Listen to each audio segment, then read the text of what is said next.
الحمدللہ ہم تمام یہیں اس ہفتے واری درس کے لیے جمع ہوئے ہیں انشاءاللہ عزیز۔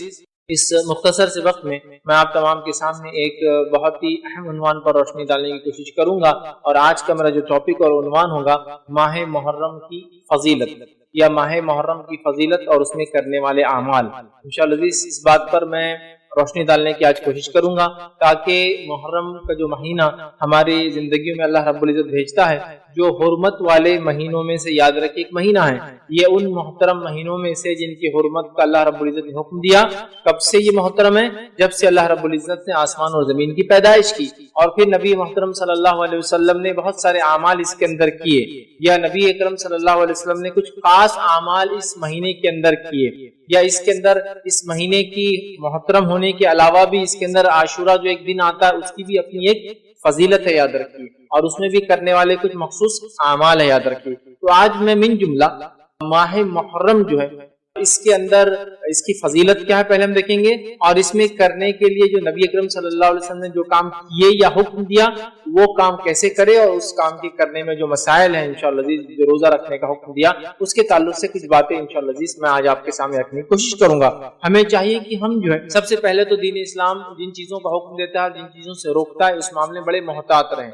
مطلب جن کاموں کے کرنے کا حکم دیتا ہے، جن سے رکنے کا حکم دیتا ہے اس سے بڑے محتاط رہے، مطلب جن کو کرنے کا حکم دیتا ہے وہ کرے، جن سے روکتا ہے ان اعمال سے ہم رکے۔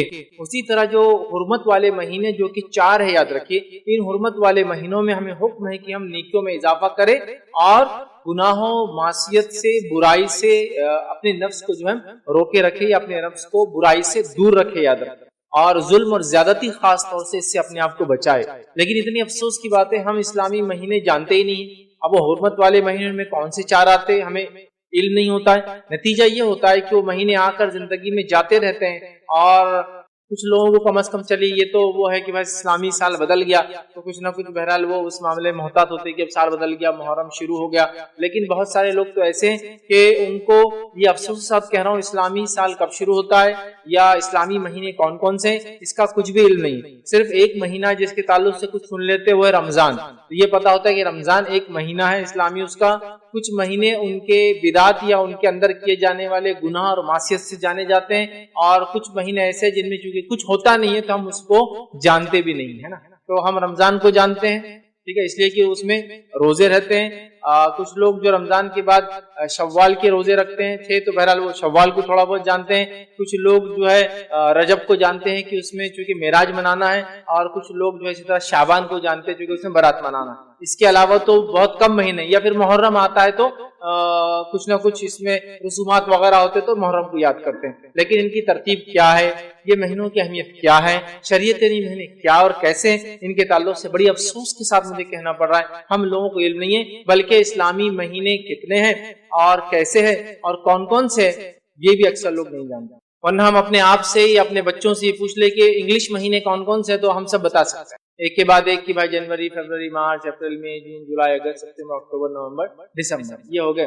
لیکن اگر یہی پوچھ لیا جائے کہ اسلامی مہینے کون کون سے تو ہمارے لیے بہت مشکل ہوگی، کیونکہ یوز نہیں کرتے، اچھا استعمال نہیں کرتے، کم از کم یاد کرنا چاہیے وہ بھی نہیں ہوتا ہے۔ لیکن چلو الحمدللہ اتنا تو ہے، شادی کے کارڈ پہ تو لکھے جاتے ہیں، کم از کم اس سے تو کبھی یاد آ جاتا ہے، وہ بھی اردو پڑھنے والوں کو، انگلش میں کوئی کر وہ ڈیٹ بھی نہیں لکھی جاتی۔ اسلامی مہینہ محرم شروع ہوتا، محرم، صفر، ربیع الاول، ربیع الثانی، جمادی الاول، جمادی الثانی، رجب، شعبان، رمضان، اس کے بعد شوال اور ذوالقعدہ اور ذوالحجہ، ٹھیک ہے۔ تو یہ ایک کے بعد ایک مہینے یاد رکھیں، ہمیں وہ مہینے بھی یاد نہیں ہوتے یاد، ٹھیک، اور چند مہینے جو یاد ہیں وہ مختلف چیزوں کی وجہ سے یاد ہے، ان کی حقیقتوں کی وجہ سے یاد نہیں۔ ربیع الاول آیا تو نبی اکرم صلی اللہ علیہ وسلم کی پیدائش، اس وجہ سے ہم کو یاد ہوگا چلو ربیع الاول ہے۔ محرم آیا تو کچھ لوگوں کے لیے خوشی اور کچھ لوگوں کی غم، چلو اس سے اس کو یاد رکھ لیا۔ رجب آیا تو بولے 27 کو معراج منانا ہے، اور شعبان آیا تو 15 کو جو ہے برات منانی ہے۔ رمضان تو بہرحال رمضان ہی ہے، چونکہ گناہ معاف کر کے اگلا اکاؤنٹ کھولنا ہے گناہ کا، تو وہ تو یاد رکھنا ضروری بھی ہے۔ شوال میں روزے رکھ لیے تو کچھ یاد ہو جاتا ہے، ورنہ اس کی ترتیب کیا ہے، مہینے کیا ہے، کیا ان کے فضائل ہے، اس میں محترم مہینے کون سے یہ بھی نہیں معلوم۔ بہت سارے لوگ تو یہ سمجھتے ہیں کہ جو 4 حرمت والے مہینے اس میں رمضان بھی ایک ہے، کتنی عجیب بات ہے۔ ہم کو یہ چیز جاننے کی ضرورت ہے، اسلامی کیلنڈر، اسلامی مہینے، ان کی امپورٹنس کیا ہے، ان کی اہمیت کیا ہے، وہ بھی جاننے کی ضرورت ہے، اور والدین کے لیے ضروری ہے کہ اپنے بچوں کو اس معاملے میں وہ تاکید و نصیحت کریں۔ چلیے آئیے محرم کے تعلق سے چونکہ آج میرا لیکچر ہے، محرم اسلامی کیلنڈر کا پہلا مہینہ ہے، تو یہیں سے شروع کرتے کیوں، اور انشاءاللہ اس کے بھی فضائل دیکھیں گے تاکہ یہ بھی پتا چل جائے کہ اسلامی کیلنڈر کا پہلا مہینہ کیوں مانا جاتا ہے، یا سن ہجری جس کو کہتے ہیں، ٹھیک ہے، یا ہجرہ جو ہوتا ہے اس سے جو کیلنڈر چلتا ہے جس کو اسلامی کے مسلم کیلنڈر کہتے ہیں، اس کا یہ پہلا مہینہ کیوں ہے۔ تو یاد رکھیے نبی اکرم صلی اللہ علیہ وسلم کے زمانے میں تعداد مہینوں کی اتنی تھی جتنی 12 ہے، ٹوٹل کتنے مہینے اسلامی مہینے 12 ان کی تعداد ہے، یاد رکھیے، ٹھیک ہے۔ اور اسلامی کیلنڈر لونار مطلب چاند سے چلتا ہے بنسبت سورج کی، یاد رکھیے، سولار نہیں لونار ہوتا ہے، جس کے اندر کم و بیش 355 دن ہوتے ہیں، یاد رکھیے 355 ڈیز کے اراؤنڈ، اس کے اندر اپروکسیمیٹ کہہ رہا ہوں، یاد رکھیے اس کے اندر دن ہوتے ہیں، مطلب سولار کیلنڈر میں 365 ہوتے ہیں، اس کے اندر 10 دن اس سے کم ہوتے چلے جاتے ہیں، یاد رکھیے، ٹھیک ہے۔ اور اس کے اندر 12 مہینے، اور یہ 12 مہینے کب سے؟ جب سے اللہ تعالیٰ نے آسمان اور زمین کو پیدا کیا، یاد رکھیے، ابھی کسی نے بنائے ہوئے نہیں، یاد رکھیے، یہ پہلے سے نبی اکرم صلی اللہ علیہ وسلم پہلے سے کائنات جب وجود میں آئی تب سے مہینوں کی تعداد اتنی 12 ہے، اور ایسے کے ایسے ہی، یاد رکھیے، ٹھیک ہے۔ اب اس میں یہ جو پہلا مہینہ جو محرم کو کہا جاتا ہے وہ کیوں، یاد رکھیے، اس کو بھی سمجھنے کی ہم کوشش کرتے ہیں۔ آئیے تو مہینوں کی تعداد 12 جو ہے وہ 12 یوں کی تھی، لیکن ہوا یہ کہ عمر ابن خطاب رضی اللہ عنہ کے زمانے میں کم و بیش روایتوں کے اندر الفاظ ہے 17 ہجری تھی، ہجرت کا 17واں سال 17 ہجری تھی، تو پرابلم یہ ہونے لگا کہ مسلم مملکت اور سلطنت بہت بڑھ گئی، اس کے وسعت اور وسیع ہونے کی وجہ سے اکاؤنٹنگ وغیرہ پورے اکاؤنٹ ریکارڈ کیپنگ جس کو کہتے ہیں رکھا جانے لگا کہ یہ صوبے سے کیا آتا ہے، وہ صوبے سے کیا آتا ہے، وہ ایریا سے کیا آ رہا ہے، یہ ایریا سے کیا آ رہا ہے، اکاؤنٹس کیپنگ کرنا پڑتی تھی۔ تو ہوا یہ کہ اکاؤنٹس کیپنگ کے لیے لوگوں نے کہا امیر المومنین یہ جو ہم خراج وغیرہ جو ٹیکسز وغیرہ لگاتے ہیں اس کے لیے کچھ نہ کچھ ایک سٹارٹنگ منتھ ہو اور ایک اینڈنگ منتھ ہو، تاکہ ایک شروعات اور ایک خاتمہ ہو جس کی وجہ سے ٹیکسیشن میں آسانی ہو۔ چلیے بھائی ایک آدمی نے شوال میں کوئی چیز لیا تو اگلی اس کی زکات کب آنے والی؟ شوال ختم ہونے سے پہلے اس کو دینا ہے، لیکن کوئی سٹارٹنگ ڈیٹ نہیں ہے، راؤنڈ کیلنڈر چل رہا تھا پورا، لیکن کوئی سٹارٹنگ ڈیٹ مطلب شروع کہیں سے، مطلب جو بھی مہینے کو پہلا مان لیجیے، اب سفر کو مان لیجیے، محرم کو مان لیجیے، ذوالقعدہ کو مان لیجیے، ذوالحجہ کو مان لیجیے، کوئی بھی مان لیجیے، تو ایک راؤنڈ تھا، تو کوئی ایک سٹارٹ اور ایک اینڈ ہو ایئر کا۔ تو عمر ابن خطاب رضی اللہ عنہ نے غور و فکر کیا اور آپ نے کچھ صحابہ سے مشورہ لیا اور یہ طے کیا کہ ہم محرم کو جو ہے پہلا مہینہ مان لیں گے، کیونکہ اکاؤنٹس کیپنگ میں تاکہ آسانی ہو، محرم شروعات ہے اور ٹھیک ہے ذوالحجہ جو ہے آخری مہینہ ہوگا، تو یوں یہ چالو ہو گیا پہلا مہینہ۔ حالانکہ ترتیب کے اعتبار سے یہ 3 مہینے حرمت والے ایک ساتھ آتے ہیں، پہلا ذوالقعدہ، دوسرا ذوالحجہ اور تیسرا محرم، یاد رکھیں تینوں پے در پے ایک کے بعد ایک آتے ہیں، یاد رکھیں۔ چلیے آئیے اب آگے بڑھتے ہیں اور محرم کے تعلق سے کچھ فضائل آپ کے سامنے رکھنے کی کوشش کروں گا۔ کم و بیش میں 7 اہم فضائل آپ کے سامنے آج رکھوں گا محرم کے، 7 جو ہے ایسے فضائل جو بڑے اہم ہیں اس مہینے کے تعلق سے، وہ رکھنے کی بہرحال کوشش کروں گا۔ اس کے علاوہ عام فضائل تو آپ سمجھ جائے، چونکہ حرمت والا مہینہ ہے، صدقات خیرات نوافل میں اضافہ وہ عام فضائل ہے، وہ میں اس میں انشاءاللہ کاؤنٹ نہیں کروں گا، وہ آپ سمجھ جائے، اس میں ایڈ کر لیں 7 کے علاوہ جو کچھ آپ نیکی میں اضافہ کر سکتے ہیں انشاءاللہ، ٹھیک ہے۔ تو آئیے پہلی فضیلت ماہ محرم وہ یہ ہے کہ یہ حرمت والے مہینوں میں سے اللہ رب العزت نے قرآن میں فرمایا اور کہا، سورہ توبہ سورہ نمبر 9 آیت نمبر 36 میں اللہ نے فرمایا اور کہا، ان عدت الشہور عند اللہ 12 شہرا فی کتاب اللہ، اللہ فرماتا اور کہتا ہے کہ اللہ کے نزدیک مہینوں کی تعداد، ٹھیک ہے، اللہ کے قریب مہینوں کی تعداد جو ہے وہ 12 ہے، کب سے؟ فی کتاب اللہ یوم خلق السماوات والارض، کہ اللہ کے قریب 12 ہے جب سے اللہ نے آسمان اور زمین کو پیدا کیا۔ تو منتھس کی کاؤنٹنگ کو بھی آپ چینج نہیں کر سکتے کیونکہ اللہ کی طرف سے اپوائنٹڈ 12 منتھس ہے، یاد رکھیں، ٹھیک ہے۔ تو اللہ نے کہا کہ جب سے آسمان اور زمین کو پیدا کیا، منہا اربعۃ حرم، اور ان کے اندر 4 ایسے جو حرمت والے ہیں، محترم ہیں، جنگ اور جدال، معصیت اور گناہوں کے کام سے بچنا چاہیے، یوں تو ہمیشہ بچنا چاہیے، ان مہینوں میں خاص بچنا چاہیے اور نیکی میں اضافہ کرنا چاہیے۔ تو ان کے اندر 4 حرمت والے ہیں۔ پھر فرمایا ذالک الدین القیم، اور یہی سچا اور سیدھا جو ہے طریقہ اور دین ہے۔ پھر فرمایا فلا تظلموا فیہن انفسکم، تو اپنی نفسوں پہ تم لوگ ان مہینوں میں ظلم نہ کیا کرو، تو ان مہینوں میں تم اپنے نفسوں پہ ظلم نہ کیا کرو، یاد رکھو، ٹھیک ہے۔ اب اس کے پیچھے بہت لمبے لمبے تاریخی واقعات، میں اس میں نہیں جاؤں گا، بس مختصر بیان کروں گا یہ اللہ نے کیوں کہا کہ اللہ کے نزدیک گنتی 12 ہے اور ان کے اندر ظلم نہ کیا کرو، ٹھیک ہے۔ تو یہ اس لیے کہا گیا اور یہ بالکل 12 ہے کیوں تو مشرکین مکہ جو ہے ان 4 حرمت والے مہینوں کی بڑی تعظیم کرتے تھے، یاد رکھیں، ٹھیک ہے۔ اب یہ 4 حرمت والے مہینے کون سے ہیں وہ بھی ہم دیکھ لیتے ہیں، جو کہ ایک حدیث ہی ہم دیکھتے ہیں جس میں نبی اکرم صلی اللہ علیہ وسلم فرمایا، جو کہ متفق علیہ روایت ہے، آپ نے فرمایا کہا، بے شک زمانہ گھوم گھما کر اسی حالت پر لوٹ آیا ہے جس پر اس وقت تھا۔ مطلب آپ سے کیا فرما رہے ہیں کہ بے شک زمانہ گھوم گھما کر اسی حالت پر لوٹ آیا ہے جس پر وہ اس وقت تھا جب اللہ تعالیٰ نے آسمان اور زمین کی تخلیق فرمائی۔ سال کے 12 مہینے ہیں جن میں 4 حرمت والے مہینے ہیں، 3 لگاتار پے در پے ہے، یعنی ذوالقعدہ، ذوالحجہ اور محرم۔ چوتھا مہینہ اس کے بعد آپ نے فرمایا مضر قبیلے کا ماہ رجب ہے جو جمادی الاخری اور شعبان کے درمیان آتا ہے۔ تو پتہ چلا 4 حرمت والے مہینے، ذوالقعدہ، ذوالحجہ، محرم اور رجب۔ اب یہ اللہ کے رسول صلی اللہ علیہ وسلم کیوں کہہ رہے کہ زمانہ گھوم گھما کے اس کی اصلی حالت پہ آ گیا ہے، اور اللہ نے کیوں کہا کہ اپنی نفسوں پہ ظلم مت کرو اور یہی سیدھا دین ہے؟ اس کے پیچھے واقعہ یہ ہے کہ مشرکین مکہ چونکہ دور جہالت میں بھی ان 4 مہینوں کو حرمت والا مانتے تھے، ذوالقعدہ، ذوالحجہ، محرم اور رجب کو وہ دور جہالت میں بھی حرمت والا مانتے تھے، اور ان کا اصل کام لوٹنا تھا، قافلوں وغیرہ کو لوٹ کر یہ اپنی معیشت، اپنے کاروبار، اپنے کام کاج، مطلب ان کا اکثر میں یہ کام تھا۔ اب ہوتا یہ تھا کہ 3 حرمت والے مہینے پے در پے آ جاتے تھے، تو یہ لوگ کیا کرتے تھے معلوم آپ کو؟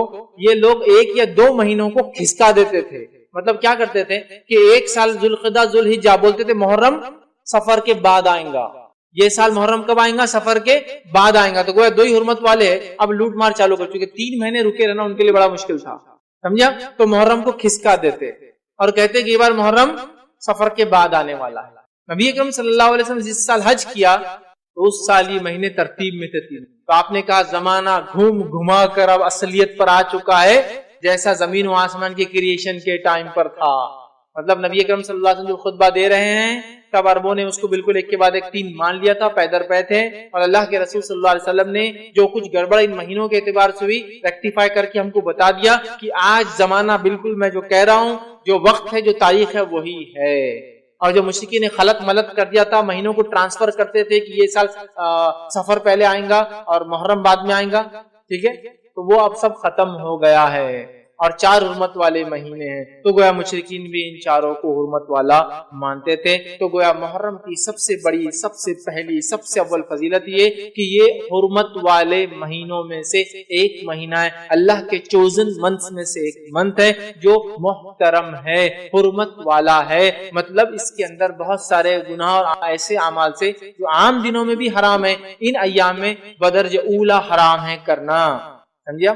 تو محترم، حرمت والا اسی لیے کہا جا رہا ہے کہ بہت ساری چیزیں جو عام جگہ حلال ہے ان مہینوں میں حرام ہے، جنگ جدال کرنا، ڈیفنس کر سکتے، اٹیک نہیں کرنا، تو یہ ساری چیز اس میں انکلوڈڈ ہے، یاد رکھیں۔ تو یہ 4 محترم مہینوں میں سے ایک مہینہ ہے، تو یہ سب سے پہلی محرم کی فضیلت ہے، یاد رکھیں۔ آئیے آگے بڑھتے ہیں، محرم کی دوسری اہم فضیلت کیا ہے وہ آپ کے سامنے رکھتا ہوں۔ دوسری محرم کی اہم فضیلت ہے وہ یہ ہے، اللہ نے فرمایا جو سورہ توبہ کی آیت نمبر 36 کا ایک حصہ تھا، فَلَا تَظْلِمُوا فِيهِنَّ أَنفُسَكُمْ، تو ان مہینوں میں اپنے نفسوں پر ظلم نہ کرو، کہ ان مہینوں میں اپنے نفس پہ ظلم نہ کرو، گناہ اور معصیت کے کاموں سے بچو، محترم مہینہ ہے، گناہ کرو گے تو شدت ہے اس گناہ کی، ٹھیک ہے، نیکی کرو گے تو افضل ہے ان ایام میں، تو کہا اپنی نفسوں پر ظلم نہ کرو، اللہ رب العزت نے کہا، یاد رکھیں۔ تو پتا چلا عام مہینوں کے اعتبار سے ان مہینوں میں گناہ اور معصیت کرنا، یاد رکھیے، یہ زیادہ جو ہے بری بات ہے، اس اعتبار سے کہ اس مہینے کی عظمت و حرمت ہے۔ حالانکہ امام قتادہ رحمۃ اللہ علیہ فرماتے ہیں، ان کا قول ہے، حرمت والے مہینوں میں ظلم کرنا دیگر ماہ کے بنسبت ظلم کرنے سے زیادہ بڑا گناہ ہے اور غلطی کا کام ہے، اگرچہ ظلم کرنا ہر حال میں عظیم گناہ ہے، مگر اللہ اپنے امر میں سے جسے چاہتا ہے عظیم بنا دیتا ہے۔ تو امام قتادہ رحمۃ اللہ علیہ جو بڑے مشہور مفسرین میں بھی ہے، ان کے اقوال آپ سنتے ہوں گے بار بار، وہ فرماتے ہیں کہ ان ایام میں حرمت والے 4 مہینوں میں گناہ کرنا بڑا زیادہ گناہ ہے۔ حالانکہ گناہ تو گناہ ہی ہے، ہر بار گناہ کا گناہ ہی ملیں گا، لیکن چونکہ اللہ نے ان کو حرمت والا قرار دیا ہے، اس میں گناہ کرنا ایک عظیم گناہ ہے، مطلب اس کا گناہ زیادہ ملے گا۔ تو ہمیں ان مہینوں میں اپنے آپ کو ظلم، زیادتی اور گناہ اور معصیت سے بچانا چاہیے اور نیکی میں اضافہ کرنا چاہیے۔ تو گویا یہ مہینے میں اس کی حرمت میں، اس کی فضیلت میں ایک فضیلت یہ ہے کہ اس میں ہمیں نیکیوں میں اضافہ کرنا چاہیے، گناہوں سے رکنا چاہیے، کیونکہ یہ حرمت والا مہینہ ہے۔ اب یہ حرمت والا مہینہ ہے، معلوم ہوگا تو ہم نیکی میں آگے بڑھیں گے، گناہ سے بچیں گے نا۔ اب نون ہی نہیں، محرم کب آتا ہے کب چلا جاتا ہے معلوم نہیں. اچھا کچھ لوگوں کو معلوم یہ تو بس اتنا معلوم کہ عاشورے کا ایک دن ہے اور کچھ بھی نہیں معلوم. نہیں میرے بھائی، یہ پورا کمپلیٹ منتھ چاہے 29 کا ہو یا 30 ڈیز کا ہو حرمت والا، اور یہ چاروں مہینے کمپلیٹلی حرمت والے، کمپلیٹلی بالکل. ذوالقعدہ، ذوالحجہ، محرم اور رجب کمپلیٹ حرمت والے، چاہے کتنے بھی دن کے ہو، 30 کے ہو یا 29 کے. ہاں ان میں بھی مخصوص ایام اور زیادہ کچھ ہے، جیسے کہ ذوالحجہ کے پہلے 10 ایام اتنے افضل ہے کہ اس میں کیے گئے اعمال باقی تمام سال کے اعمال سے افضل. پہلے 10 دن ہم سب جانتے ہیں وہ بڑے حرمت والے یہ ایام ہیں. تو اس میں دوسری فضیلت یہ ہے نیکی میں آگے بڑھنا ہے، اپنے نفس کو ظلم سے بچانا ہے. یاد رکھیے تبھی ہم ظلم سے بچا سکتے ہیں اپنے نفس کو، جب معلوم ہو یہ مہینہ چل رہا ہے. چلیے آئیے آگے بڑھتے ہیں. تیسری فضیلت اس ماہ کی، اس مہینے کی، اس منتھ کی کیا ہے وہ دیکھتے ہیں. اسے نبی اکرم صلی اللہ علیہ وسلم نے اللہ کا مہینہ قرار دیا ہے. محرم کا مہینہ اللہ کا مہینہ ہے. ویسے تو پورا سال اللہ کا ہی ہے، لیکن اللہ جس سے چاہتا اپنی نسبت جوڑ سکتا ہے، جس کو چاہتا اپنی طرف سے فضیلت دے سکتا ہے نا. تمام دن اللہ کے ہیں، تمام مہینے اللہ کی، لیکن اللہ اس کو جوڑتا ہے. تمام کائنات میں جو کچھ ہے وہ اللہ کا ہے، تمام مسجدیں اللہ کا گھر ہے، لیکن اللہ نے ایک گھر کو خاص نسبت دی اپنے سے، اور وہ بیت اللہ ہے. اللہ کی مرضی کہ کسی جگہ کو، کسی مقام کو، کسی دن کو، کسی مہینے کو اپنے سے جوڑ سکتا، یہ اللہ کی مرضی. تو نبی اکرم صلی اللہ علیہ وسلم نے اس ماہ کو، حالانکہ سارے ماہ اللہ کے، اللہ کا مہینہ قرار دیا. اللہ نے اپنی نسبت جوڑا اس سے بھی اس کی فضیلت میں سمجھتا ہوں آپ لوگوں کے سامنے، ہمارے سامنے واضح ہوتی ہے. یاد رکھیے ٹھیک ہے. تو آئیے اللہ کا مہینہ ہے، اس تعلق سے مسلم کی روایت ہے. نبی اکرم صلی اللہ علیہ وسلم فرماتے ہیں، اور حدیث کے الفاظ ہے، افضل الصیام بعد رمضان شہر اللہ المحرم. کیا فرماتے ہیں؟ رمضان المبارک کے بعد اللہ کے مہینے محرم کے روزے سب سے زیادہ افضل ہیں. تو یہاں اللہ کا مہینہ شہر اللہ المحرم کہا، تو یہاں کا شہر اللہ المحرم اللہ کا مہینہ محرم. یہاں ہمارا ابھی جو جملہ ہے یہ لیں گے ہم، اللہ کا مہینہ. تو تیسری فضیلت اس مہینے کی ہے، نبی اکرم صلی اللہ علیہ وسلم نے اس ماہ کو اللہ کا مہینہ کہا. میں سمجھتا ہوں فضیلت بڑی واضح ہے. یہ اللہ کا مہینہ ہے، سارا سال اللہ کا، لیکن اس مہینے کو اللہ نے خاص نسبت دی اپنے آپ سے. یاد رکھیے ابن رجب رحمۃ اللہ علیہ فرماتے اور کہتے ہیں کہ اس حدیث میں اس بات کی صراحت ہے، کلیریفیکیشن ہے کہ رمضان کے بعد سب سے بہترین نفل روزہ اللہ کے مہینے محرم کا ہے. رمضان کے بعد ایک تو اس میں شہر اللہ المحرم سے پہلے کہ افضل الصیام، سب سے افضل روزہ اس مہینے کا ہے. اور وہ کون سا مہینہ ہے؟ جو ہے محرم کا ہے. اور یہ مہینہ کیا ہے؟ اللہ کا مہینہ. یاد رکھیے یہ یہاں بتایا جا رہا ہے. تو محرم یہ اللہ کا مہینہ، یاد رکھیے، اور اس کی بڑی جو ہے حرمت ہے. یاد رکھیے اس مہینے کی، یاد رکھیے ٹھیک ہے. اب آئیے، چونکہ اس کو اللہ کا مہینہ محرم کہا گیا ہے، اسی سے ہم اس کی چوتھی فضیلت بھی دیتے ہیں. اور چوتھی فضیلت اس مہینے کی وہ یہ ہے کہ حرمت والے مہینوں میں یہ سب سے افضل مہینہ ہے. حرمت والے مہینے کتنے ہیں؟ 4 ہیں. اس میں یہ سب سے افضل ہے. یہ تو خاص طور سے اس مہینے کی نسبت یہ کہا گیا شہر اللہ المحرم، اللہ کا مہینہ محرم. سمجھ رہے ہیں؟ اللہ کا مہینہ محرم کیا گیا. اور اس تعلق سے بعض اسلاف کے اقوال کیسے دیکھیے، جو میں کہہ رہا ہوں حرمت والے مہینے سب سے افضل ہے، کیوں کہہ رہا ہوں کہ بعض علماء اور بعض اسلاف کے اقوال اس طرح سے وہ کہتے ہیں، جیسے کہ حسن بصری رحمۃ اللہ علیہ جو کہ تابعین میں بڑا مقام، اونچا مقام، کبار تابعین میں سے، وہ فرماتے اور کہتے ہیں کہ حرمت والے مہینے میں سب سے افضل اللہ کا مہینہ محرم ہے. نیز فرمایا، مطلب اسی سے اللہ کا مہینے سے فرماتے ہیں اللہ نے سال کا آغاز حرمت والے مہینے سے کیا ہے اور حرمت والے مہینے سے ختم کیا ہے. اگر محرم سے چالو ہوا اور ذوالحجہ پہ ختم ہوا، جو ہے مہینے سے ختم کیا ہے. لہذا اللہ کے نزدیک سال میں ماہ رمضان کے بعد محرم سے بڑھ کر کوئی ماہ نہیں ہے. تو اس سے وہ کہتے ہیں کہ یہ اللہ کا مہینہ ہے تو حرمت والے مہینوں میں سب سے افضل ہے، اور روزوں کے اعتبار سے رمضان کے بعد اس کے روزے کا مقام ہے. تو وہ رمضان کے بعد اسی کا مقام ہے فضیلت کے اعتبار سے، لیکن حرمت والے مہینوں میں یہ ٹاپ موسٹ کہلائیں گا چونکہ اس کی بڑی اہمیت. اسی طرح ایک اور چیز آتی ہے، وہ یہ ہے کہ محرم میں سب سے افضل، یاد رکھیے وہ کیا ہے. تو محرم میں بھی سب سے افضل جو سلف کے اقوال ہے کہ سلف 3 عشروں کو بڑی اہمیت دیتے. ہمارے جو اسلاف تھے، صحابہ، تابعین، تبع تابعین، وہ 3 عشروں کو، 3 دہائیوں کو، عشر مطلب 10 ڈیز جو ہوتے منتھ کے، ان کو اہمیت دیتے تھے. وہ کون کون سے ہیں؟ ٹھیک ہے، عشروں میں تعظیم کرتے تھے، اہمیت دیتے تھے. وہ کون سے؟ پہلا وہ کہتے ہیں کہ رمضان کا آخری عشرہ، اس کی بڑی اہمیت تھی سلف کے پاس. ذوالحجہ کا پہلا عشرہ، اس کی بڑی اہمیت تھی سلف کے پاس. اور محرم کا پہلا عشرہ، اس کی بڑی اہمیت تھی سلف کے پاس. یہ 3 ڈیز جو بڑے اہمیت کے حامل ہے. رمضان کا آخری 10 دن جس میں قدر آتی ہے، اور ذوالحجہ کی پہلے 10 دن جو سب سے افضل دن ہے، اس سے افضل کوئی دن نہیں ہے، اور محرم کے پہلے، ٹھیک ہے، تو اس سے اس کی چوتھی فضیلت پتہ چلتی ہے، حرمت والے مہینوں میں یہ بڑا افضل ہے۔ آئیے اس کی پانچویں فضیلت کیا ہے، ففتھ اس کی فضیلت کیا ہے، وہ کیا ہے، اس عظیم ماہ میں کثرت سے روزے رکھنا مستحب ہے، جو کہ صحیح مسلم کی وہ روایت ہے، افضل الصیام بعد رمضان شہر اللہ المحرم، کہ رمضان کے بعد اللہ کے قریب سب سے افضل روزے محرم ہیں، یا دوسرے الفاظ میں نفل روزوں میں سب سے افضل روزے محرم کے ہے۔ اور آگے نبی اکرم صلی اللہ علیہ وسلم اسی حدیث میں وَأَفْضَلُ الصَّلَاةِ بَعْدَ الْفَرِيضَةِ صَلَاةُ اللَّيْلِ، اور سب سے افضل صلاۃ، سب سے افضل نماز فرض نمازوں کے بعد وہ رات کی نماز ہے۔ تو نفل میں سب سے افضل تہجد، اور نفل روزوں میں سب سے افضل محرم کے روزے ہیں۔ کیوں تو افضل الصیام، سب سے افضل روزے بعد رمضان، رمضان کے بعد کون سے، اللہ کے مہینے محرم۔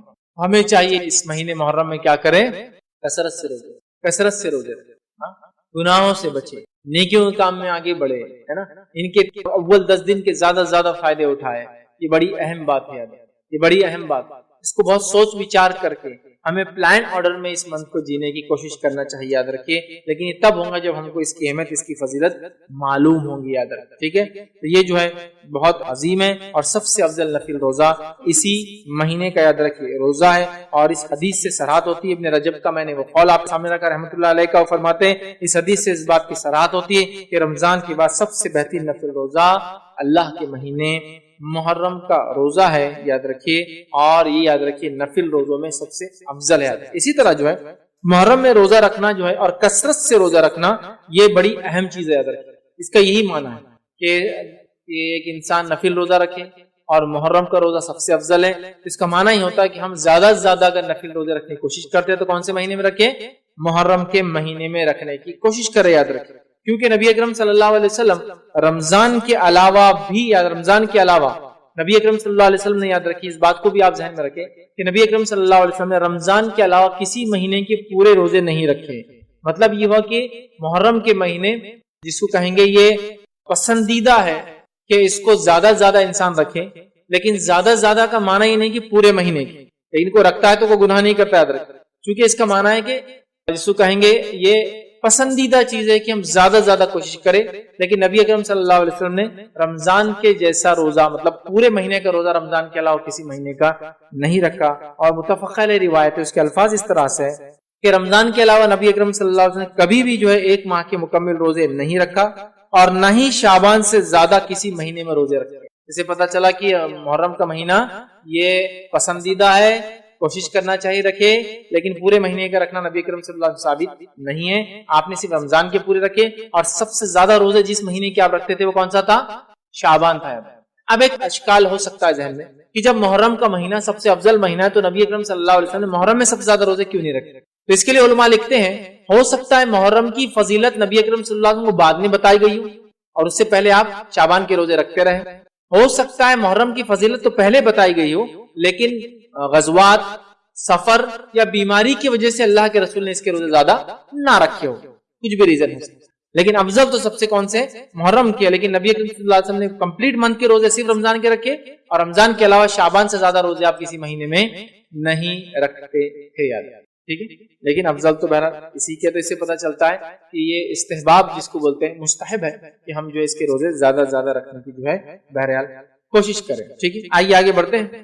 چھٹی فضیلت اس مہینے کی کیا ہے؟ سکس فضیلت ہم دیکھتے ہیں، چھٹی کیا ہے، وہ یہ کہ محرم میں عاشورہ ہے۔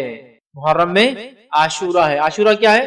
محرم کی 10 تاریخ محرم میں عاشورہ ہے، اور عاشورہ کیا ہے؟ محرم کی 10 تاریخ ہے، یاد رکھیں۔ آئیے اس کے تعلق سے بھی کچھ باتیں ہم سیکھنے کی کوشش کرتے ہیں، ٹھیک ہے۔ جمہور کے نزدیک، سلف اور خلف کے نزدیک یاد رکھیے محرم کی 10 تاریخ کو عاشورہ کہتے ہیں، اس میں کوئی اختلاف نہیں کہ عاشورہ کب آتا ہے۔ محرم کی 10 تاریخ کو عاشورہ کہتے ہیں، لیکن ایک بار وضاحت کر دوں، لوگوں نے اس تعلق سے بڑی جھوٹی سچی روایتیں بیان کی، یاد رکھیے، اتنی کہ کبھی کبھار تو کاؤنٹ نہیں کر سکتے، لیکن عاشورے کے تعلق سے اکثر روایتیں ضعیف اور موضوع ہے، سوائے چند کو چھوڑ کے جو میں آپ کے سامنے رکھ دوں گا آج۔ سمجھ رہا؟ بہت سارے لوگ اس کی بہت ساری فضیلتیں بیان کرتے ہیں، یہ تک بیان کرتے ہیں کہ آسمان اسی دن بنا، زمین اسی دن بنا، آدم علیہ السلام اسی دن بنے، اسی دن زمین پہ بھیجے گئے، اسی دن توبہ قبول ہوئی، اسی دن یونس علیہ السلام مچھلی کے پیٹ میں گئے، اسی دن نکالے گئے۔ ایسی کوئی صحیح روایت نہیں، کیونکہ دیکھیے جب بات آتی ہے فرمان نبی کی، مطلب قرآن کے علاوہ اگر وحی کا کوئی ذریعہ ہے تو فرمان نبی صلی اللہ علیہ وسلم. فرمان نبی میں اگر کوئی چیز نہ ہو تو میں اپنے دل سے راب بول کر اللہ کے سامنے پکڑ میں نہیں آنا چاہیے، ہے نا، بس تو نہیں افضل دن ہے. لیکن بہت سارے لوگ جو بتاتے ہیں وہ نہیں. ہاں یہ تو حدیث کے اندر واضح ہے کہ اللہ تعالیٰ نے آدم علیہ السلام کو جمعہ کے دن بنایا، آدم علیہ السلام کے دن جمعہ کے دن روح کی گئی، آدم علیہ السلام جو جمعہ کے دن ان کی خطا معاف ہوئی، وہ دنیا کے اندر قدم رکھے تو وہ جمعہ کا دن تھا، اور قیامت جمعہ کے دن آئیں گی. یہ ساری چیزیں تو ہے، وہ جمعہ کے لیے، 10 محرم کے لیے نہیں، عاشورے کے لیے نہیں. چلیے آگے بڑھتے ہیں. تو عاشورہ یاد رکھیے یہ بڑا اور مشہور اور معروف ہے، ہم سب عاشورے کے تعلق سے جانتے ہیں. عاشورہ 10 محرم کو ہوتا ہے اور اس دن روزہ رکھنا یہ سنت ہے. عاشورے کی فضیلت اپنی جگہ ہے اور اس دن روزہ رکھنا یہ کیا ہے؟ سنت ہے. صحیح مسلم کی روایت ہے، نبی اکرم صلی اللہ علیہ وسلم فرماتے اور کہتے ہیں کہ جو صحیح مسلم کی روایت ہے، مجھے اللہ تعالیٰ سے امید ہے کہ یوم عاشورے کا روزہ گزشتہ 1 سال کے صغیرہ گناہوں کا کفارہ بنے گا. مجھے امید ہے کہ عاشورے کا روزہ پچھلے 1 سال کے صغیرہ گناہوں کا کفارہ بنے گا. حالانکہ حدیث میں صغیرہ نہیں ہے لیکن میں ترجمے رکھ رہا ہوں. کیوں؟ اس لیے کہ کبھی بھی کبیرہ گناہ بغیر توبہ کے معاف نہیں ہوتے، اور اگر بندوں کے ساتھ کیے گئے تو بندوں سے بھی معافی ضروری ہے. جہاں بھی حدیث میں الفاظ آتے ایک روزہ، جیسے کہ ذوالحجہ کا 1 روزہ پچھلے 1 سال اور آگے آنے والے 1 سال کے گناہوں کا کفارہ ہے، اسی طرح عاشورے کا روزہ یہ گزشتہ 1 سال کے. لیکن یہاں جتنی بھی ایسی باتیں آتی ہیں یہ سب صغیرہ ہے. جس حدیث میں الفاظ ہے ایک نماز سے دوسری نماز کے بیچ میں ہونے والے گناہ نماز کی وجہ سے معاف ہوتے ہیں، یہ صغیرہ ہے. جمعہ سے لے کر جمعہ، مطلب ایک جمعہ سے لے کر انسان کنٹینیوس نمازیں پڑھتا ہے اگلے جمعہ تک، تو بیچ کے تمام گناہ معاف ہو جاتے، اس سے مراد صغیرہ ہے. کبیرہ گناہوں کے لیے توبہ واجب ہے، ضروری ہے، کمپلسری ہے. اس لیے یاد رکھیے، ذہن میں رکھیے جہاں بھی حدیثوں میں بات آتی ہے صغائر کے تعلق سے. ٹھیک ہے، تو مجھے امید ہے کہ یہ پچھلے 1 سال کے گناہوں کا کفارہ بنیں گے. نبی اکرم صلی اللہ علیہ وسلم حدیث میں فرمایا، صحیح مسلم کی روایت ہے. ٹھیک ہے، اسی طرح عاشورے کے روزے سے تمام چھوٹے گناہ معاف ہو جاتے ہیں، لیکن بڑے گناہ معاف نہیں ہوتے، اس کے لیے توبہ ضروری ہے. اب ایک سوال، کسی نے اگر چھوٹے گناہ کیا ہی نہ ہو پورے سال، نہ چھوٹے کیا ہو نہ بڑے کیا ہو، تو پھر کیا ہوگا؟ عاشورے سے اس کو فائدہ، اس کے درجات علماء لکھتے بلند ہو جائیں گے. چھوٹے بھی گناہ نہیں کیا، بڑے بھی گناہ نہیں کیا، اس کے درجات بلند ہو جائیں گے. اسی طرح اگر کسی نے چھوٹے گناہ نہیں کیا ہو اور بڑے ہے اس کے اکاؤنٹ میں، تو علماء لکھتے انشاءاللہ عزیز ان بڑے گناہوں کے شدت میں انشاءاللہ اللہ تخفیف کریں گا. مطلب اس کے تعلق سے علماء لکھتے ہیں کہ اگر کسی کے کبیرہ اور صغیرہ گناہ نہ ہو تو اللہ تعالیٰ اس کے درجات کو بلند کر دے گا اور اس کی نیکیوں بڑھا دی جائیں گی، لکھ دی جائیں گی. اور اگر ایک یا متعدد کبیرہ گناہ ہوئے لیکن کوئی صغیرہ گناہ اس کے اکاؤنٹ میں نہ ہوا تو ہمیں امید ہے کہ کبیرہ گناہوں میں سے کچھ تخفیف کر دی جائیں گی، شدت کم کر دی جائیں گی، ہلکا کر دیا انشاءاللہ.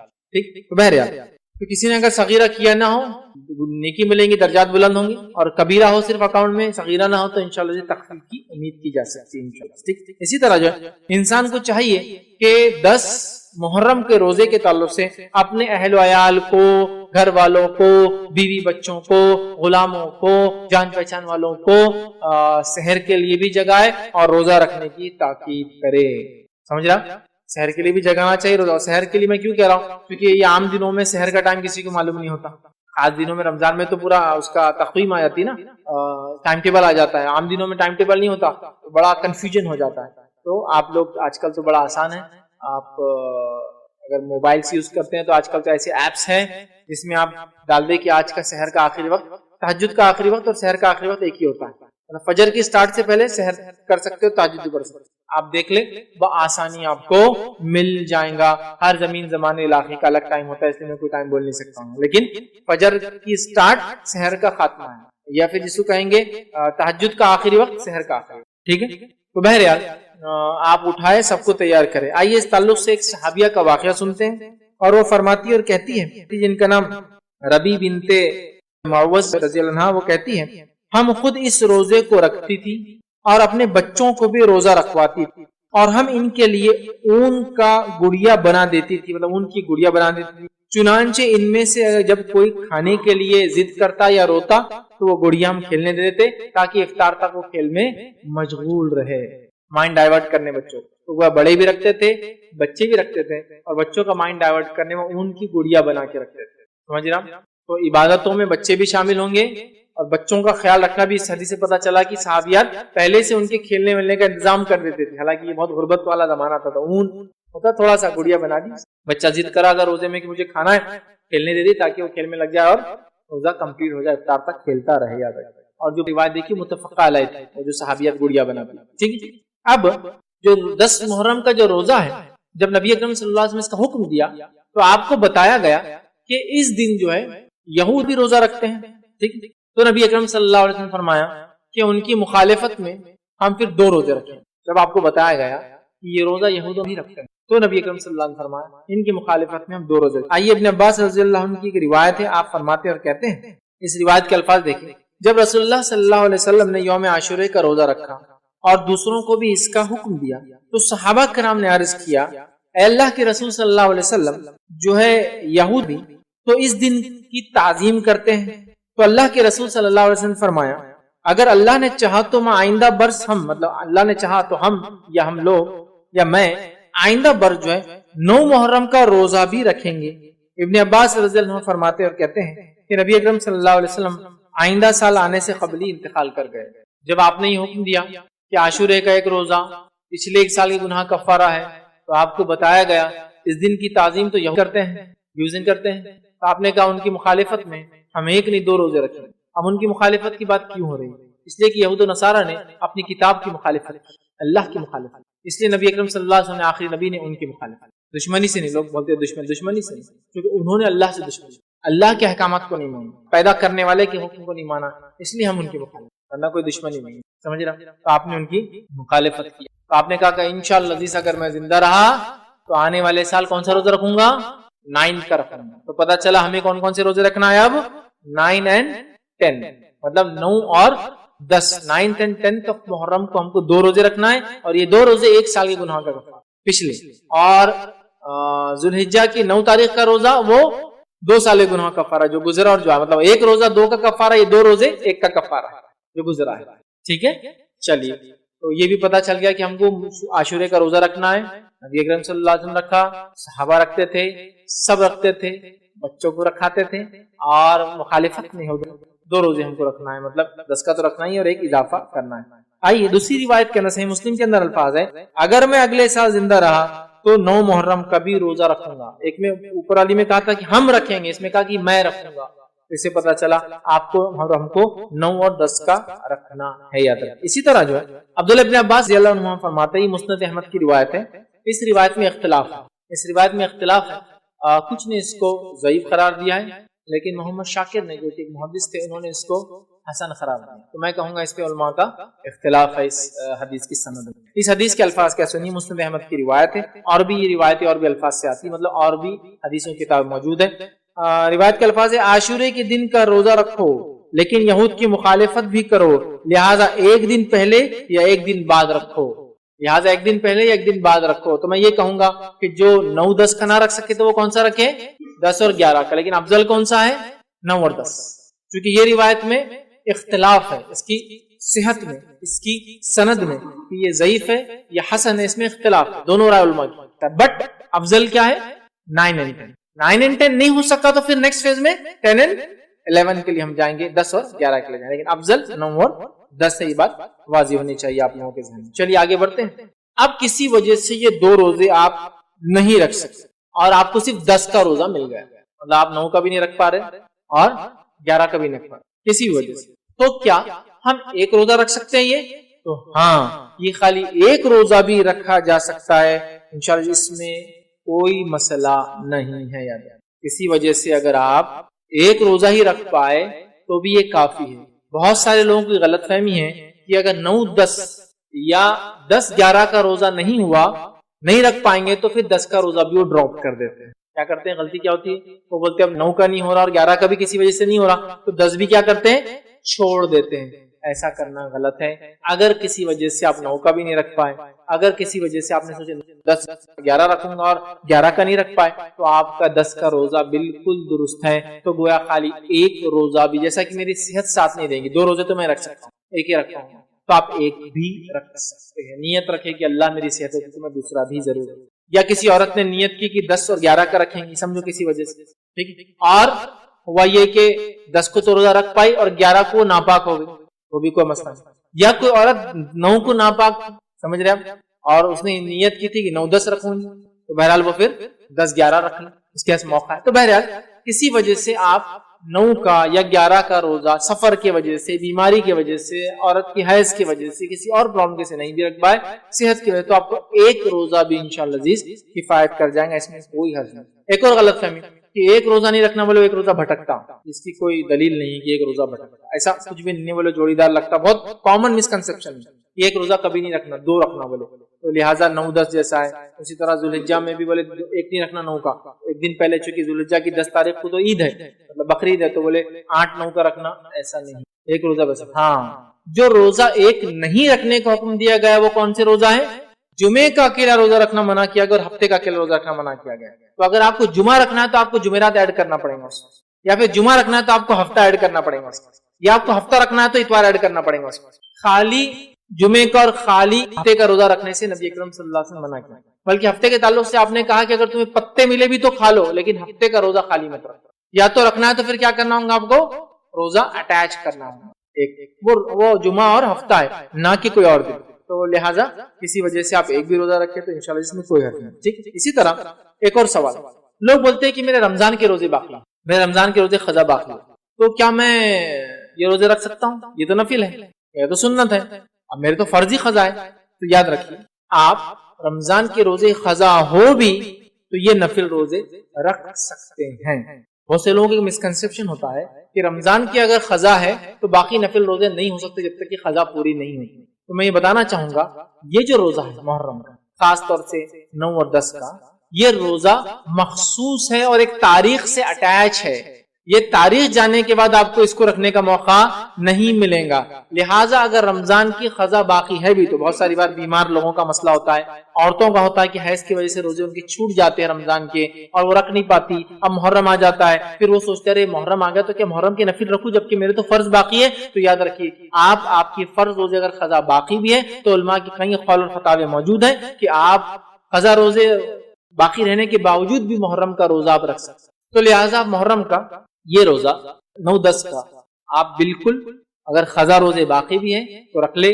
چونکہ قضا روزوں کے لیے تو آپ کے پاس اگلے سال تک موقع ہے، مطلب اگلے رمضان آنے سے پہلے تک موقع ہے، لیکن یہ روزے تاریخ سے جڑے ہیں، ایک بار چلے جائیں گی تاریخ تو پھر موقع نہیں ملے گا. تو لہٰذا نفلی روزہ قضا روزے اگر فرض باقی ہے بھی تو رکھا جا سکتا ہے، تو لہٰذا آپ اس کو رکھ سکتے ہیں. آئیے اسی طرح اگر مسافر ہو، کوئی مشقت ہو یا کوئی تکلیف ہو تو یاد رکھیے اس روزے کو عاشورے کے جو ہے چھوڑنے میں بھی کوئی حرج نہیں. کوئی تکلیف ہے، کوئی مشقت ہے، کوئی پرابلم ہے، بہت سے لوگ عاشورے کہتے ہیں بہت زیادہ شدت کے ساتھ میں رکھنے چاہیے، ایسا نہیں، آپ چھوڑ سکتے. اور سفر میں بھی، بیماری میں بھی آپ کو لگتا ہے کہ روزہ رکھنے کے آپ کیپیبل ہے تو اس کو کنٹینیو رکھ سکتے ہیں. دونوں چیزیں، مطلب چھوڑ بھی سکتے ہیں مجبوری میں اور رکھ بھی سکتے ہیں آپ کی مرضی سے. سفر میں ہوں کیا میں رکھوں؟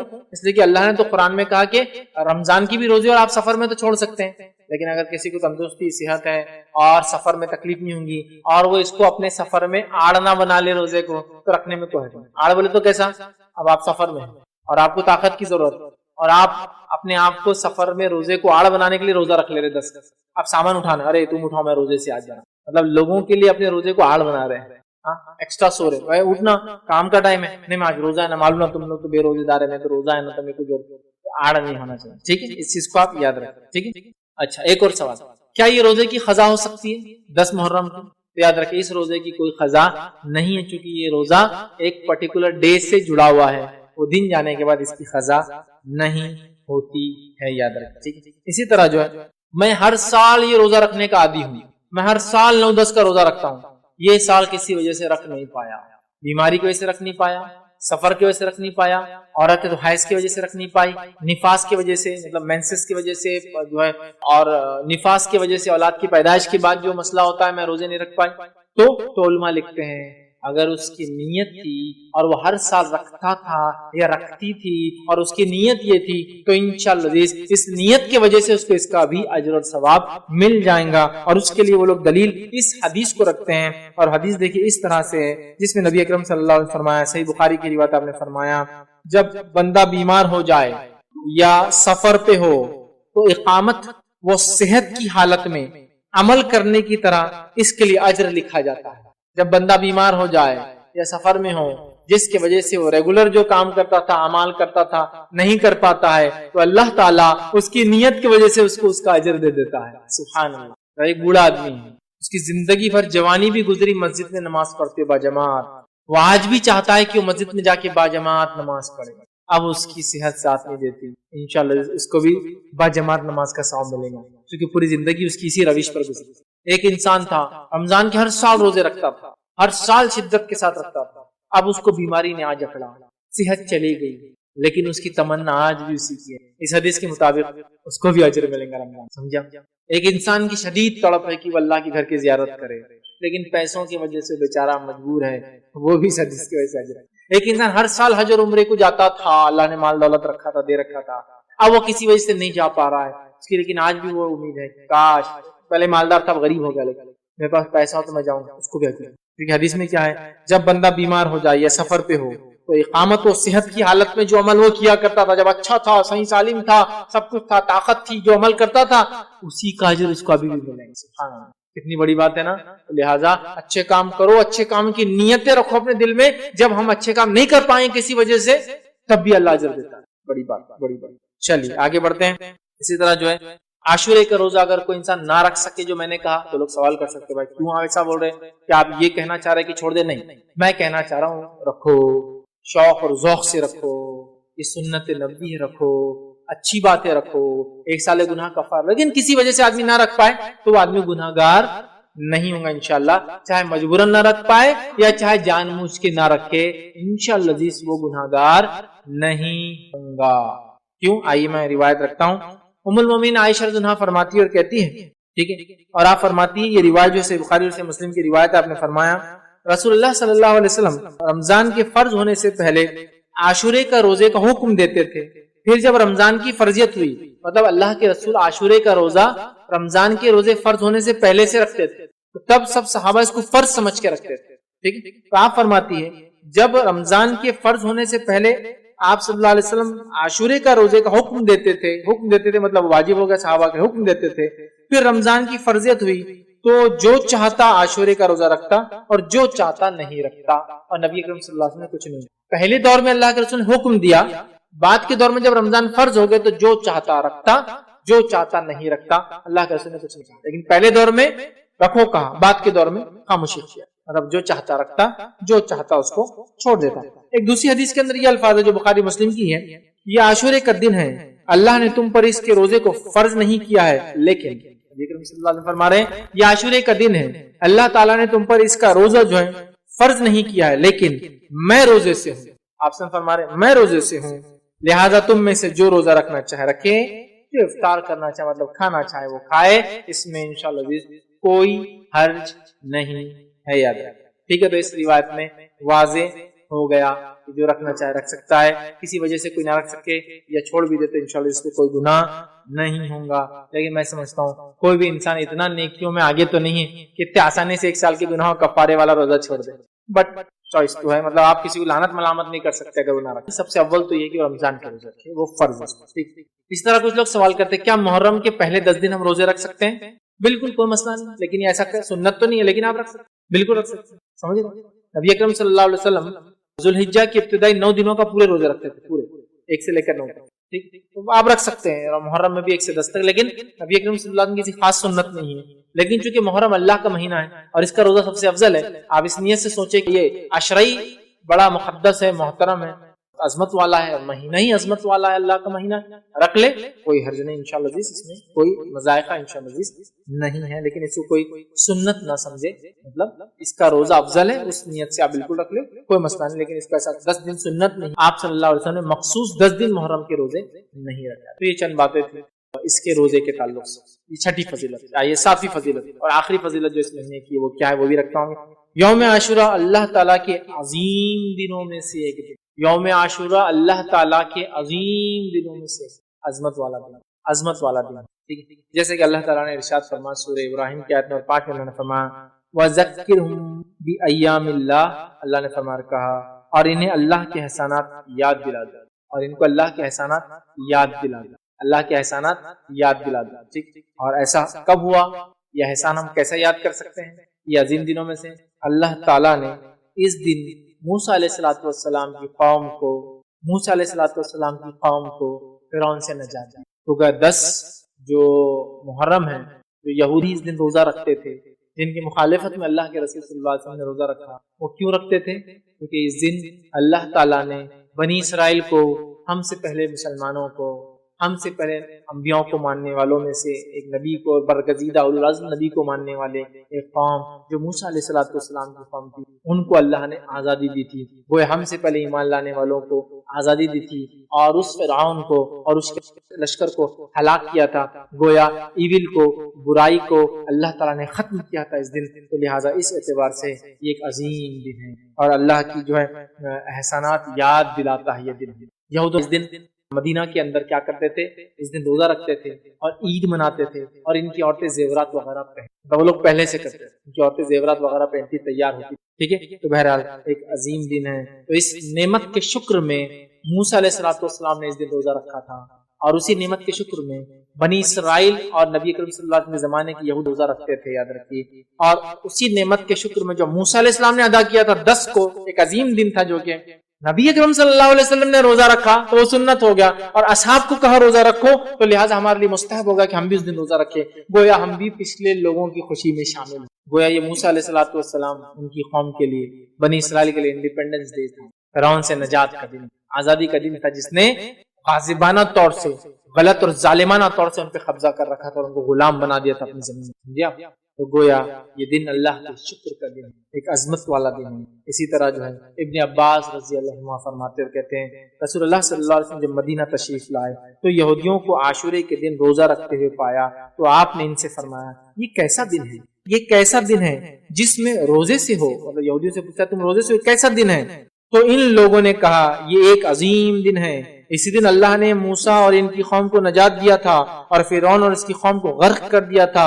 اور ایک روایت میں یہ ہے کہ ایسا دن ہے جس میں اللہ نے موسیٰ اور بنی اسرائیل کو فرعون پر غلبہ عطا فرمایا تھا. چنانچہ موسیٰ علیہ السلام نے بطور شکرانے کہ اس دن روزہ رکھا، لہٰذا ہم بھی روزہ رکھتے ہیں اس دن. یہودیوں نے کہا ٹھیک ہے، تو رسول اللہ صلی اللہ علیہ وسلم فرمایا، ہم تمہارے بنسبت موسیٰ علیہ السلام سے زیادہ قریب اور ہم مستحق ہے کہ ہم بھی روزہ رکھیں. ہم تو موسیٰ علیہ السلام سے تم سے بھی زیادہ قریب ہے، کیونکہ تم نے تو دوسرا دین اختیار کر لیا، ہم تو اسی دین پر ہے جو موسیٰ علیہ السلام لائے تھے. تو جب یہودیوں نے کہا کہ ہم اس موسیٰ نے کیونکہ اس خوشی میں روزہ رکھا تھا، ہم بھی اس خوشی میں شکرانے میں روزہ رکھتے ہیں، تو اللہ کے رسول نے فرمایا ہم زیادہ مستحق ہے کہ موسیٰ کی اس خوشی میں شامل ہو اور شکر ادا کریں. لہٰذا آپ نے کہا موسیٰ علیہ السلام کے زیادہ قریب وہ مستحق ہے. چنانچہ اللہ کے رسول صلی اللہ علیہ وسلم نے اس دن کا روزہ رکھا اور صحابہ کرام کو بھی اس دن کا روزہ رکھنے کا حکم دیا. تو گویا ہم بھی پچھلے لوگوں کی خوشیوں میں شامل ہو رہے ہیں جو ہم سے پہلے ایمان والے تھے. اس عظیم دن اللہ رب العزت نے ان کو آزادی دی تھی. اسی طرح عاشورہ ہمیں اس بات کی یاد دہانی کرتا ہے کہ مسلمانوں کے درمیان آپسی گہرا تعلق ہے، چاہے ہم زمین زمانے کے اعتبار سے دور ہو، آپسی گہرا تعلق ہے. عاشورہ یہ ہم کو پیغام دیتا ہے، چاہے زمین اور زمانے کے اعتبار سے ہم بہت دور ہو سکتا کوئی مسلمان آج کسی اور ملک میں ہو، لیکن اگر تکلیف میں ہو تو ہمیں اس کا احساس ہونا چاہیے. اور زمانے کے اعتبار سے بھی اگر ہم سے دور ہو، جیسا موسیٰ علیہ السلام کی خوشی ہوئی، ہم بھی اس خوشی میں شامل ہوئے. اگر ہم سے پہلے کے لوگوں کو کسی کو تکلیف پہنچی تھی تو ہم بھی ان کے دکھ میں آج شامل ہیں. ہم کو تکلیف ہوتی ہے اس واقعے کو سن کے. اصحاب اخدود ہے نا، ہزاروں کی تعداد میں آگ میں جلا دیا، ہم اس میں شامل ہیں. عیسیٰ علیہ السلام کو ماننے والوں کو ہزاروں کی تعداد میں بھوکے شیروں کے سامنے ڈال دیا جاتا تھا. آپ کو معلوم ہے رومی حکومت، بزنطینی حکومت بننے سے پہلے، مطلب رومن امپائر جب تک عیسائیت قبول نہیں کیا تھا، تو انہوں نے ہزاروں ہزار عیسائیوں کو جو عیسیٰ علیہ السلام پر ایمان لائے تھے بھوکے شیروں کے سامنے. وہ تکلیف میں ہم بھی شامل ہیں، چاہے وہ آج یہودو اور نصارہ ہو، لیکن جب وہ ایمان لائے تھے اپنے نبی پہ تو ہم ان کی تکلیف میں. تو زمانے کے اعتبار سے ہم آگے پیچھے ہو یا علاقے کے اعتبار سے ہم آگے پیچھے ہو، ہم ایک دوسرے کی تکلیف اور خوشیوں میں ساتھ ہے. یہ بات کہ ہم کو اس سے میسج ملتا ہے، یاد رکھیے کہ زمین اور زمانے کے بدلنے سے کوئی فرق نہیں ہوتا. ہم مسلمان آپس میں ایک دوسرے سے گہرا تعلق رکھتے، یہ میسج یہی تھا. اور کیوں نہ ہو، اللہ رب العزت نے قرآن میں یہ بات کہی، والمؤمنون والمؤمنات بعضهم اولیاء بعض. مومن مرد اور مومن عورتیں آپس میں دوست ہیں، اولیاء ہیں، ایک دوسرے کے مددگار ہے. سورۃ توبہ کی آیت نمبر 71 ہے، ایک دوسرے کے مددگار ہے، دوست، مومن مرد اور مومن عورتیں. تو یہ بھی پیغام ہم کو ملتا ہے. اسی طرح 10 کو جب موسیٰ علیہ السلام اپنی قوم کو لے کر نکلے اور سامنے سمندر تھا بڑا، بنی اسرائیل موسیٰ علیہ السلام کے ساتھ، فرعونی پیچھے سے ان کا لشکر آ کر موسیٰ علیہ السلام کو گھیر لیا۔ سورہ شورا میں اللہ رب العزت نے اس واقعے کو نقل کیا آیت 61 اور 62 کے اندر، اور اللہ نے فرمایا انا لمدرکون، اور جب بنی اسرائیل نے کہا یقیناً اب ہم پکڑے گئے، اب پیچھے سے آگے انہوں نے ادراک کر لیا ہمارا اب تو ہم گھیر لیں گے، پکڑ لیں گے ہم کو، موسیٰ علیہ السلام نے فرمایا کلا ان معی ربی سیہدین، ہرگز نہیں، یقین مانو میرا رب جو ہے میرے ساتھ ہے، جو ضرور مجھے راہ دکھائے۔ اور کیا ہوا؟ اللہ نے حکم دیا اضرب بعصاک، مار اپنے لاٹھی کو اس پانی، اور سمندر دو حصوں میں تبدیل ہے۔ موسیٰ علیہ السلام بنی اسرائیل اس سے نکل گئے، فرعونی بھی پیچھے چلے، ان کے نکلنے کے بعد سمندر پیچ اپ ہو گیا، مل گیا، اور وہ سب غرق، یہ تھا ہوا۔ اس کے بعد موسیٰ علیہ السلام نے شکر ادا کیا اللہ، اور روزہ رکھا، یاد رکھا۔ اور یاد رکھیں اس دن کی تعظیم اتنی زیادہ تھی کہ تاریخی روایتوں میں ملتا ہے کہ دور جہالت میں بھی چاروں مہینے محترم مشرکین مکہ مانتے تھے، مشرکین مکہ بھی اس روز روزہ رکھتے تھے 10، اور اسی دن کعبے کا غلاف بھی بدلتے تھے۔ عاشورہ کعبے کا غلاف یاد رکھیے نبی اکرم صلی اللہ علیہ وسلم نے بدلا، اور اس کے بعد وہ سلسلہ اور معاملہ چلتا ہی رہا۔ تو مشرکین مکہ دور جہالت میں اس دن روزہ رکھتے تھے کیونکہ اس دن کی عظمت کے اعتبار سے، اور وہ لوگ اس دن کعبے کا غلاف تبدیل کیا کرتے، تو گویا مشرکین مکہ کے پاس بھی اس کی عظمت، اور اسی طرح مائی عائشہ کی جو روایت ہے اس سے پتہ چلتا یہود و نصارہ کے پاس بھی اس کی عظمت اور تعظیم تھی۔ میں سمجھتا ہوں پورا واقعہ میں نے آپ کے سامنے رکھ دیا، پھر بھی بہت مختصر